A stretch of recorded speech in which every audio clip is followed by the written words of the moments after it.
प्रेम से बोलिए संतोषी माता की जय। आज संतोषी माता के व्रत के साथ प्रदोष भी है। प्रदोष काल में व्रत रखने से संतोषी माता व्रत का महत्व बढ़ जाता है और व्रत रखने वाले की सभी मनोकामनाएं पूर्ण होती हैं। जय संतोषी माता। शुक्रवार शक्ति की देवी संतोषी माता का दिन होता है। कहते हैं कि नियम पूर्वक व्रत करना अत्यंत फलदायी होता है। जो भी भक्त इस व्रत को विधि विधान से करता है, माँ संतोषी उनकी सभी मनोकामनाएं पूर्ण करती हैं। अगर कोई अविवाहित कन्या 16 शुक्रवार के व्रत करती है तो उनके विवाह का योग शीघ्र बनते हैं।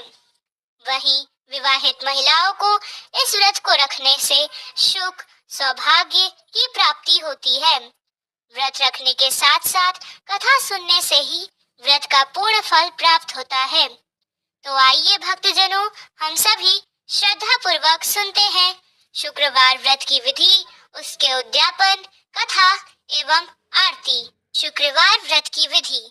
इस व्रत को करने वाले कथा कहते सुनते समय हाथ में गुड़ और चना रखें। सुनने वाले संतोषी माता की जय, संतोषी माता की जय इस प्रकार जय जयकार मुख से बोलते जावें। कथा समाप्त होने पर हाथ का गुड़ चना गाय को खिलावें। कलश पर रखा हुआ गुड़ चना सबको प्रसाद के रूप में बांट दें। कथा के पूर्व कलश को जल से भरें और उसके ऊपर गुड़ चना से भर के कटोरा रखें। कथा समाप्त होने पर और आरती होने के बाद कलश के जल को सब जगह पर छिड़कें और बचा हुआ जल तुलसी की क्यारी में सींच देवें। यथाशक्ति गुड़ और चना लेकर माता का व्रत करें। गुड़ घर में हो तो उसे लेवें, विचार न करें, क्योंकि माता तो भावना की भूखी है। कम ज्यादा का कोई विचार नहीं करें। व्रत के उद्यापन में 2.5 सेर खाजा, खीर और चना का शाक नैवेद्य रखें। घी का दीपक जला संतोषी माता की जय जयकार बोल नारियल तोड़ें। इस दिन घर में कोई प्राणी खटाई न खावे। खट्टी वस्तु खाने से माता का कोप होता है, इसलिए उद्यापन के दिन दाल, शाक आदि किसी भी वस्तु में खटाई न डालें। न आप खावें, न खटाई किसी दूसरे को खाने को दें।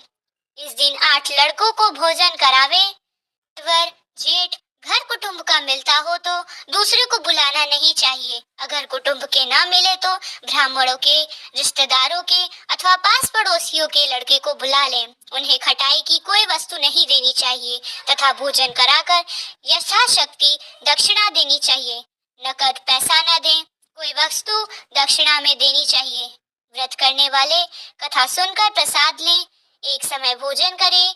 इस प्रकार करने से माता जैसे इस बाई पर प्रसन्न हुई, वैसे ही सब पर प्रसन्न होंगी।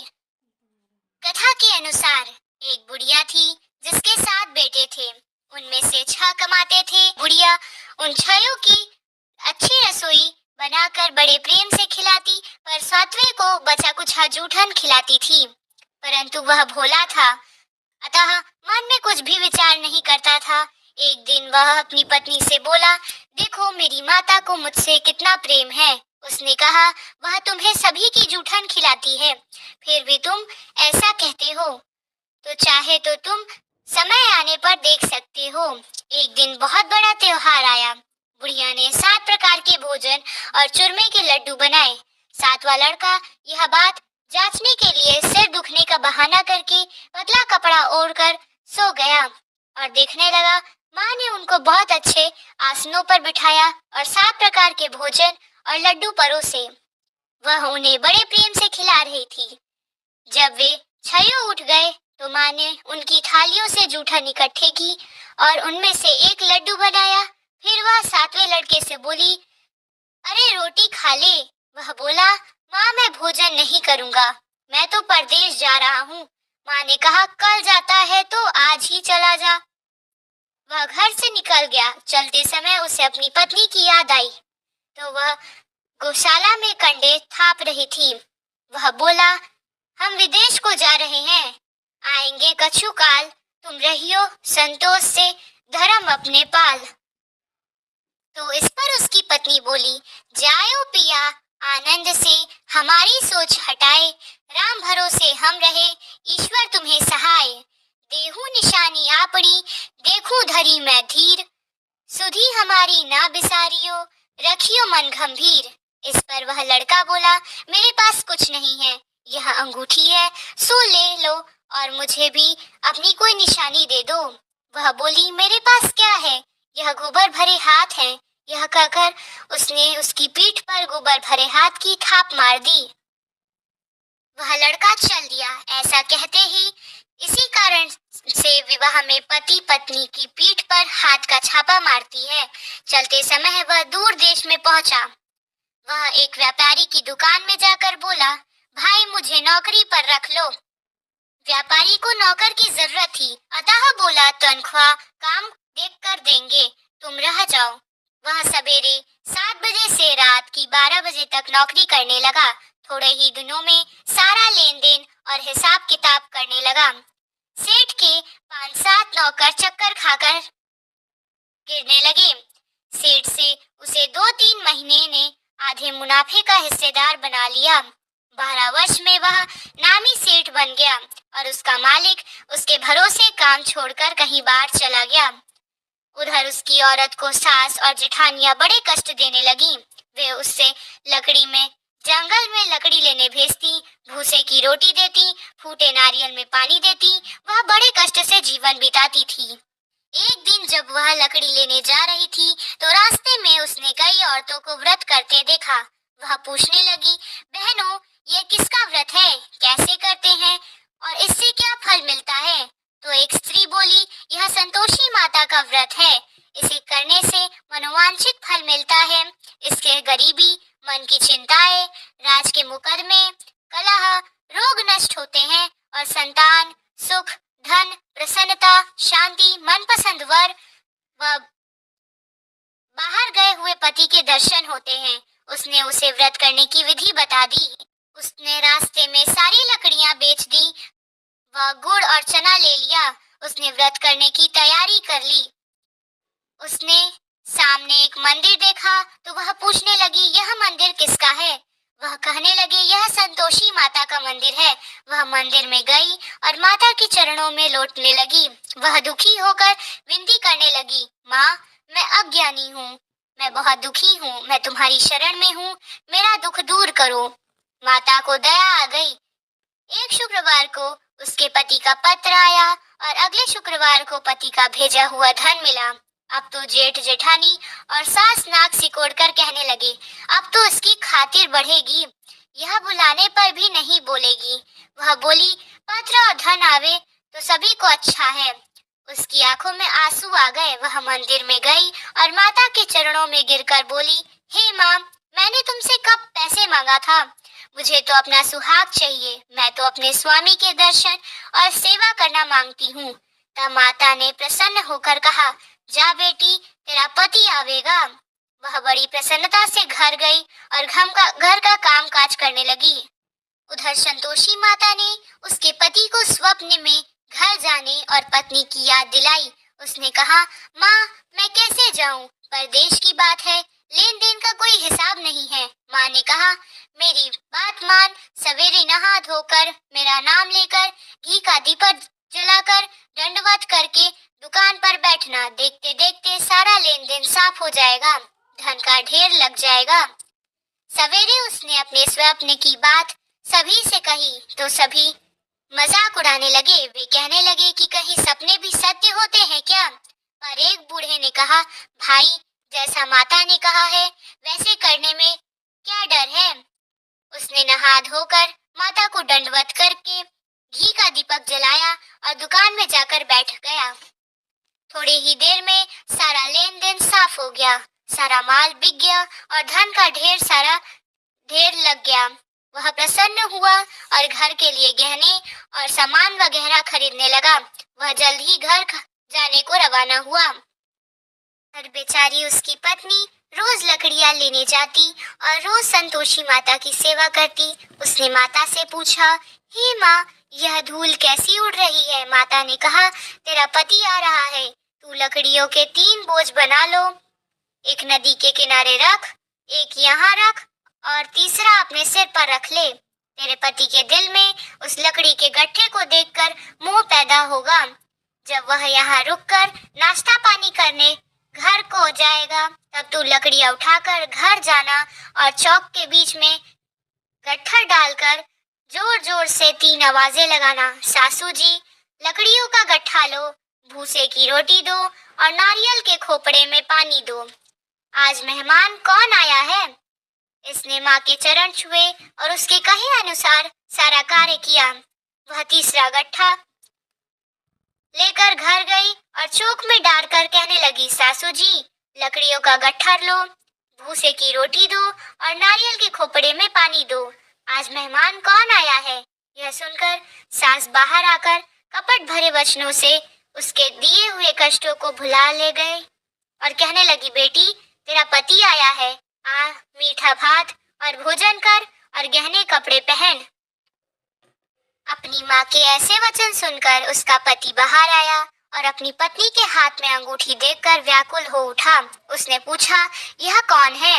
माँ ने कहा, यह तेरी बहू है। आज 12 वर्ष हो गए। यह दिन भर घूमती फिरती है, काम काज करती नहीं है, तुझे देखकर नखरे करती है। वह बोला, ठीक है, मैंने तुझे और इसे देख लिया है, अब मुझे दूसरे घर की चाबी दे दो, मैं उसमें रहूंगा। माँ ने कहा, ठीक है, जैसी तेरी मर्जी, और उसने चाबियों का गुच्छा पटक दिया। उसने अपना सारा सामान तीसरी मंजिल के ऊपर के कमरे में रख दिया। एक ही दिन में वे राजा के समान ठाट बाट वाले बन गए। इतने में ही अगला शुक्रवार आया। बहू ने अपने पति से कहा, मुझे संतोषी माता के व्रत का उद्यापन करना है। वह बोला, बहुत अच्छी बात है, खुशी से कर लो। जल्द ही उद्यापन की तैयारी करने लगी। उसने जेठ के लड़कों को जीमने के लिए कहा। उन्होंने मान लिया। पीछे से जेठानियों ने अपने बच्चों को सिखा दिया, तुम खटाई मांगना जिससे उसका उद्यापन पूरा न हो। लड़कों ने जीम कर खटाई मांगी। बहू कहने लगी, भाई, खटाई किसी को नहीं दी जाएगी, यह तो संतोषी माता का प्रसाद है। लड़के खड़े हो गए और बोले, पैसा लाओ। वह भोली कुछ न समझ सकी, उनका क्या भेद करना। उसने पैसे दे दिए और इमली की खटाई मंगाकर खाने लगे। इस पर संतोषी माता ने उस पर रोष किया। राजा के दूत उसके पति को पकड़ ले गए। वह बेचारी बड़ी दुखी हुई और रोती हुई माता जी के मंदिर में गई और उनके चरणों में गिरकर कहने लगी, हे माता, यह क्या किया? हंसाकर अब तो मुझे रुलाने लगी। माता बोली, पुत्री, मुझे दुख है कि तुमने अभिमान करके मेरा व्रत तोड़ा है और इतनी जल्दी सब बातें भुला दी। वह कहने लगी, माता, मेरा कोई अपराध नहीं है, मुझे तो लड़कों ने भूल में दल दिया, मैंने भूल से ही उन्हें पैसे दे दिए। माँ, मुझे क्षमा करो, मैं दोबारा उद्यापन करूंगी। माता जी बोली, जा, तेरा पति रास्ते में ही आता हुआ मिलेगा। उसे रास्ते में उसका पति मिला। उसके पूछने पर वह बोला, राजा ने मुझे बुलाया था, मैं उससे मिलने गया था। वे फिर घर चले गए। कुछ ही दिन बाद फिर शुक्रवार आया।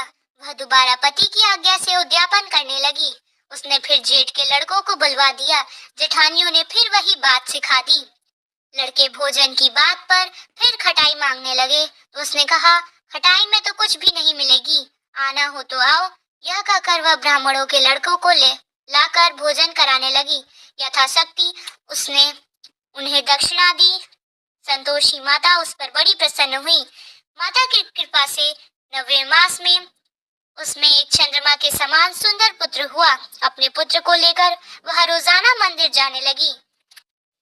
एक दिन संतोषी माता ने सोचा कि यह यहाँ रोज आती है, आज मैं इसके घर चलूं, इसका सासरा देखूं। यह सोचकर उसने एक भयानक रूप बनाया। गुड़वा चने से सना मुख, ऊपर को सूंड के समान होंठ, जिन पर मक्खियां भिनभिना रही थी। इसी सूरत में वह घर गई। दहली में पांव रखते ही उसकी सास बोली, देखो, कोई डाकिन आ रही है, इसे भगाओ नहीं तो किसी को खा जाएगी। लड़के भागकर खिड़की बंद करने लगे। 7वें लड़के की बहू खिड़की से देख रही थी। वह वहीं से चिल्लाने लगी, आज मेरी माता मेरे ही घर आई हैं। यह कहकर उसने बच्चों को दूध पीने से हटाया। इतने में ही सास बोली, पगली किसे देखकर उतावली हुई है? बच्चे तो को भी पटक दिया। इतने में संतोषी माता के प्रताप से वहां लड़के ही लड़के नजर आने लगे। बहू बोली, सासू जी, मैं जिसका व्रत करती हूँ यह वो ही संतोषी माता है। यह कहकर उसने सारी खिड़कियां खोल दी। सबने संतोषी माता के चरण पकड़ लिए और विनती कर कहने लगे, हे माता, हम मूर्ख हैं, अज्ञानी हैं, पापिनी हैं। तुम्हारे व्रत के विधि हम नहीं जानते थे। तुम्हारा व्रत भंग करके हमने बहुत बड़ा अपराध किया है। हे जगत माता, आप हमारा अपराध क्षमा करो। इस पर माता उन पर प्रसन्न हुई। बहू को जैसा फल दिया वैसा माता सबको दे। जो भी आपकी कथा पढ़े या सुने और हुकारा भरे, उसके सारे मनोरथ पूर्ण हो। सभी प्रेम से बोलिए, संतोषी माता की जय। कथा समाप्त हुई। अब सभी प्रेम से सुनिए संतोषी माता की आरती। जय संतोषी माता मैया, जय संतोषी माता। अपने सेवक जन को, अपने सेवक जन को सुख संपत्ति दाता। ओम जय संतोषी माता। सुंदर चीर सुनहरी माँ धारण कीनो, मैया धारण कीनो। हीरा पन्ना दमके तन श्रृंगार लिन्हो। ओम जय संतोषी माता। लाल छटा छवि बदन कमल सोहे, मैया बदन कमल सोहे। मंद हसत करुणामय, मंद हसत करुणामय, मंद हसत करुणामय। त्रिभुवन जन मोहे। ओम जय संतोषी माता। स्वर्ण सिंहासन बैठी चवर ढुरे प्यारे, मैया चवर ढुरे प्यारे। धूप दीप मधुमेवा, धूप दीप मधुमेवा, भोग धरे न्यारे। ओम जय संतोषी माता। गुड़ अरुचना परम प्रियता में संतोष कियो, मैयता में संतोष कियो। संतोषी कहलाई, संतोषी कहलाई, भक्तन वैभव दियो। ओम जय संतोषी माता। जय शुक्रवार प्रिय मानत आज दिवस सोही, मैया आज दिवस सोही। भक्त मंडली छाई कथा सुनत मोही। ओम जय संतोषी माता।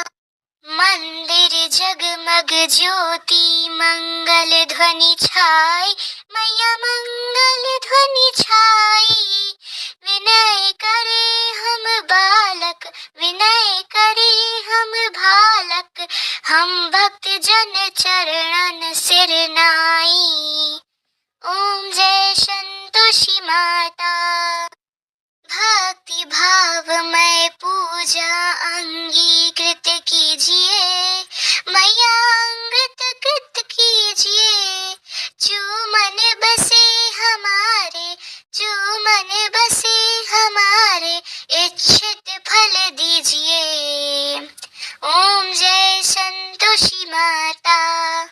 दुख दरिद्र रोगी संकट मुक्त किए, मैया संकट मुक्त किए। बहुधन ध्यान भरे घर सुख सौभाग्य दिए। जय संतोषी माता। ध्यान धरो जिस जन ने मन वांछित फल पायो, मैया मन वांछित फल पायो। पूजा कथा श्रवण कर आनंद आयो। ओम जय संतोषी माता। माता शरण गह की लज्जा रखियो, जगदम्बे मैया रखियो, जगदम्बे संकट तू ही निवारे दयामयी। अम्बे जय संतोषी माता, जय संतोषी माता जी की आरती जो कोई नर गावे, मैया जो कोई नर गावे। रिद्धि सिद्धि सुख संपत्ति, रिद्धि सिद्धि सुख संपत्ति जी भर के पावे। ओम जय संतोषी माता। अपने सेवक जन को सुख संपत्ति दाता, मैया सुख संपत्ति दाता। ओम जय लक्ष्मी माता। सभी प्रेम से बोलिए संतोषी माता की जय। अगर आपको यह वीडियो पसंद आई हो तो चैनल को लाइक और सब्सक्राइब कीजिएगा और कमेंट में जय संतोषी माता जरूर लिखिएगा।